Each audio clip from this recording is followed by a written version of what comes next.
Greetings, fellow Bible readers. Welcome to week 44 of our Bible read-through. This week, we focus on the majority of the Gospel of Luke, the third of the Synoptic Gospels.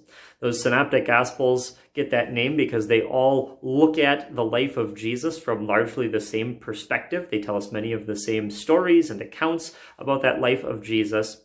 However, a word maybe is in order about the differences between those Synoptic Gospels. And sometimes Bible critics will look at those differences between the Synoptic Gospels and use that as kind of an evidence of contradictions in the Gospels, as a way of saying that those Gospel accounts, they're not reliable, you can't depend on them.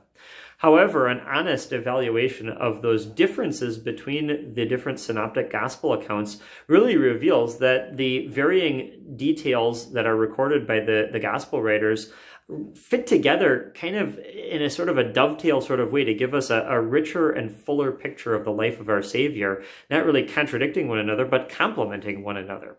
With that in mind, let's continue on by looking at the details of the readings for each day. On day 1, we look at chapters 7 and 8 in the Gospel of Luke. And in these chapters, we see very clearly a pattern that Luke sometimes seems to follow in his Gospel. Not always, but sometimes. He seems to pair accounts involving men and women side by side, sometimes kind of complementing one another, sometimes contrasting the two. We see that, for instance, in the account of Jesus healing the centurion's servant, followed by Jesus raising the son of the widow at Nain. Then on day 2, as we look at chapters 9 and 10, in chapter 10 we have one of the parables that is unique to the Gospel of Luke, the parable of the Good Samaritan. This parable is one that is well known by many Christians, and it is often looked at as kind of a feel-good sort of parable. It's the story about a Samaritan who helps a Jewish man, even though they should have been enemies. And even though it's a parable that often can seem like sort of a feel-good story, that wasn't Jesus' initial intention when he told it. He told that parable to a man who thought that he was perfect and didn't need any help getting to heaven, and Jesus told that parable to expose just how much he had failed to show love the way that God expected. And so when we use that parable of the Good Samaritan the way Jesus intended, it really exposes our own failure to show love to those around us. Then on day 3, we look at chapters 11 and 12, and in those two chapters, we see the repetition that often happened in Jesus' ministry. We have Jesus again teaching the Lord's Prayer, which he did on other occasions, as we see from other Gospels. We also have Jesus condemning the Pharisees, calling down woes upon them, just like he did during Holy Week in the Gospel of Matthew. And so a nice reminder to us that Jesus often did repeat himself during his earthly ministry because he was speaking maybe the same message to a different group of people who needed to hear the same thing. Then on day 4, as we look at chapters 13 through 15, in chapter 15 of Luke's Gospel, we have what might be called the lost chapter of Luke's Gospel. And that's because it focuses in on 3 parables about a lost sheep, a lost coin, and a lost son.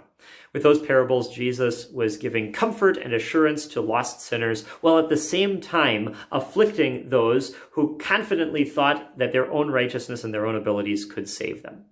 Then on day 5, as we look at chapters 16 through 18, in chapter 16 we have the account of Lazarus. And sometimes this account of the rich man and Lazarus is labeled as a parable. However, there are a couple of details about this account that would maybe steer us in a different direction. First of all, it's not labeled as a parable. Now, that's not decisive because there are other parables that aren't labeled as parables, but we can clearly tell they are from the structure and the content. However, if this story of the rich man and Lazarus was a parable, it would be the only parable in all of the gospel parables we have where one of the characters is given a specific name and identified by name. In every other parable, it's always just about a certain man went out to do this or a certain woman went out to do that. And so they're just generic stories. Here, though, it seems we have a specific story about an actual person. And finally, kind of the last detail that really seems to push us in the direction of seeing this as something other than a parable is the fact that in all of Jesus' other parables, he tells stories about ordinary, everyday events from this world and life on this earth to teach us truths about how God operates and about spiritual things. But here we have a story where most of the action does not take place on this earth, but rather it takes place beyond this earth, in heaven and hell, areas where we have no experience with. And it teaches us truths about our lives in this world. So kind of in some ways, almost the reverse of a parable here with this account of the rich man and Lazarus. Then on day 6, as we look at chapters 19 and 20, in the story of Zacchaeus, we see presented the pattern for the way that Christian life works. First, Jesus brings forgiveness of sins to Zacchaeus, and then Zacchaeus responds with fruits of faith by offering to repay those he has hurt by his wrong deeds. Then finally on day 7, as we look at chapters 21 and 22, here in these chapters, I'll just draw your attention to one detail, and that is the account of the woman putting her money in the temple treasury. A lot of times people will point to that account to say that it doesn't matter the amount of money that you give to church, and certainly that's true. But really, we shouldn't look at that account as dealing primarily with amounts of money. Really, it's an account that deals with exposing the importance of having a right heart from which you offer gifts to God. That if the heart is right with God, then the gift is acceptable, regardless of the amount. But if the heart is not right, then no matter how small or how little, the gift can never be acceptable in God's sight. That's all for this week. We'll see you next week.